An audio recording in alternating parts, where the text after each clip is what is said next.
Hello YouTube family, કેમ છો? બધા મજામાં જશો ને? આજે આપણે રચકાની અંદર પાણી ચાલુ કર્યું છે. કાલે બંધ હતું ને આજે ચાલુ કર્યું છે ને આજે થોડું ઘણું રહી જશે ને ફરીથી આપણે કાલે ચાલુ કરીશું.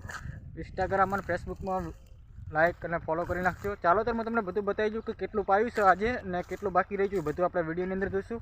વિડીયો ગમે તો લાઇક, શેર અને સબસ્ક્રાઈબ કરવાનું ના ભૂલતા. ચાલો તો હું તમને બધું બતાવી દઉં. જો મિત્રો, રચકાની અંદર આપણે પાણી ચાલુ કર્યું છે. કાલે બંધ હતું ને આજે આપણે ચાલુ કર્યું છે. કાલે કોઈ પાણીવાળું હતું નહીં ને આજે પાણી બીજે આપવાનું હતું એટલે આજે ચાલુ કર્યું છે. કાલે કોઈ પાણીવાળું હતું નહીં એટલે આપણે ચાલુ કરી નાખ્યું આજે. જો આટલે પહોંચ્યા છીએ ને આટલેથી કરીને પેલી બાજુ બાકી છે, આ બાજુના ભાગની અંદર ને આ બાજુનો ભાગ પાઈ નાખવા આવ્યા છીએ. 12-13 પાળિયા રહી ગયા છે ને હવે આપણે ચેરો વાળવાનો છે. આપણે ચેરો વાળી લઈએ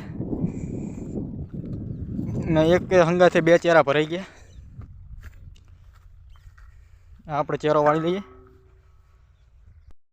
તો મિત્રો, આપણે ચેરો વાળી દીધો છે અને હવે આપણે આ ચેરાની અંદર પાણી ચાલુ કરી નાખ્યું છે.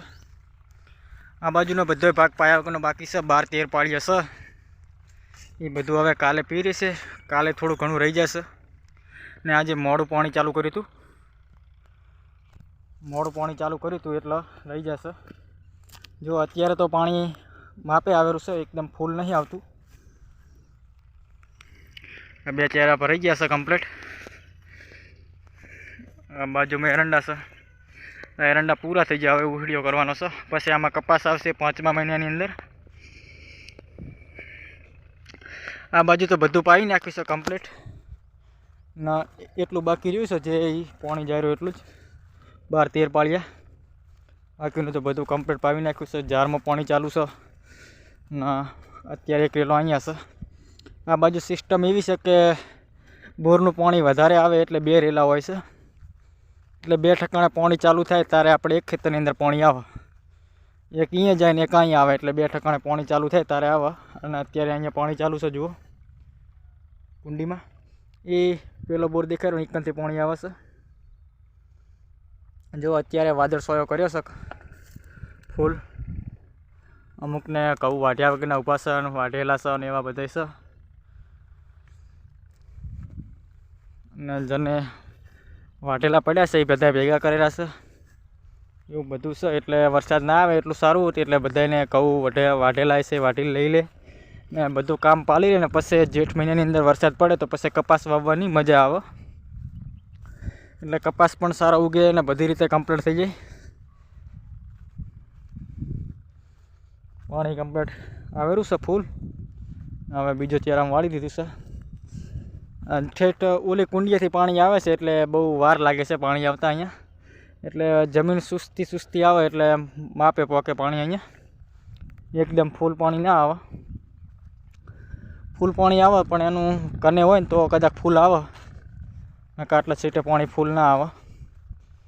જોઈ શકો છો પાણી જાયરું છે ઘા કરતું. હવે થોડુંક પાણી વધારે લાગેલ છે, પાણી વધારી દીધું છે. હવે આ ચેરો પણ હવે ભરી જશે એટલે પછી આપણે આ ચેરાની અંદર ચાલુ કરીશું. આ બાજુ રચકો થોડોક આસો છે પણ સારો છે.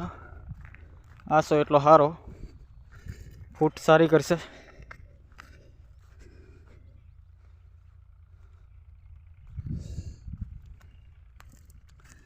જો આ રચકો છે. અમુક ચેરાના પાળિયા તૂટેલા હોય છે એટલે આપણે વધવા પડે.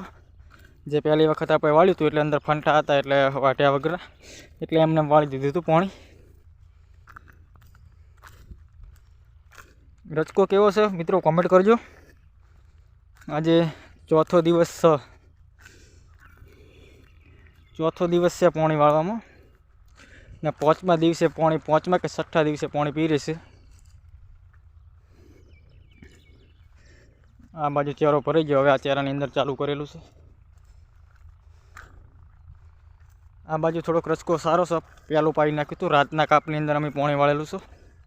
આ દિવસના કાપની અંદર એટલે 1 અઠવાડિયું પાણી આડે છે. આ ખેતરની અંદર પાણી બહુ સેટેથી આવે છે એટલે 1 અઠવાડિયું પાણી આડે છે.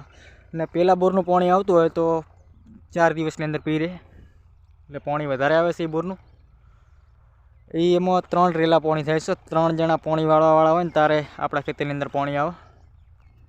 વિડીયો ગમ્યો હોય તો લાઇક શેર અને સબસ્ક્રાઈબ કરવાનું ના ભૂલતા. જય માતાજી મિત્રો, થેન્ક યુ.